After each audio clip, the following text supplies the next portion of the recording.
За D вариантын D хөлбөрийн 2-3 бодлого. Нөхдөс 2-3 бодлого тийм. За энэ Монголын бодлого 10 шиг том 15 шиг жижигхэн хайрцаг байсан. Том хайрцаг тус бол 12 улаан 8 хөх жижиг хайрцаг тус бол 6 улаан 9 хөх бөмбөг байсан. За таамагийн хайрцаг сонгож аваад түүнээс нэг бөмбөг авах ёстой. За авсан хайрцаг жижиг байх магадлалыг олж. Авсан хайрцаг жижиг байх магадлал. За энэ 25 хайрцагны 15 жижиг байгаас тэгэхээр 25-ны 15 буюу 5 хураалаа 5-ны 3. За авсан хайрцаг жижиг байх магадлал 5-ны 3 юм байна. Өөрөөр хэлбэл A3 B5 гэж бүрэх ёстой байна. За авсан бөмбөг жижиг хайрцагны хөх бөмбөг байх магадлал гэж.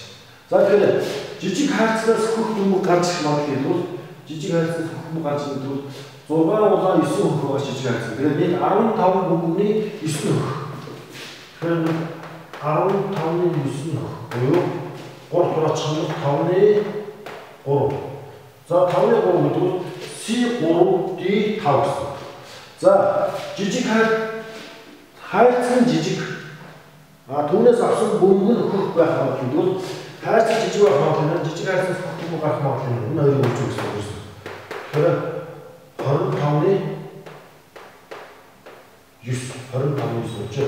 За өөрөөр хэлбэл E2F нь 5 гэсэн.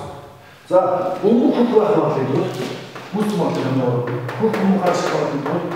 За том хайрцаг бэлтгэл суглах. Том хайрцаг суусны өсөлт төрөөс үх гарах. За жижиг хайрцаг суглаж болох юм аа тийм ээ. Жижиг хайрцаг таамаг жижиг хайрцаг таарч байна. За тэр жижиг хайрцаг таарсан нөхцөлд хөх бөмбөг төрөөс гарч ирэх байна гэж. За энэ бүс магадлал томьёогоор болчих. За том хайрцаг байх магадлал гэдэг бол 25-ны 10.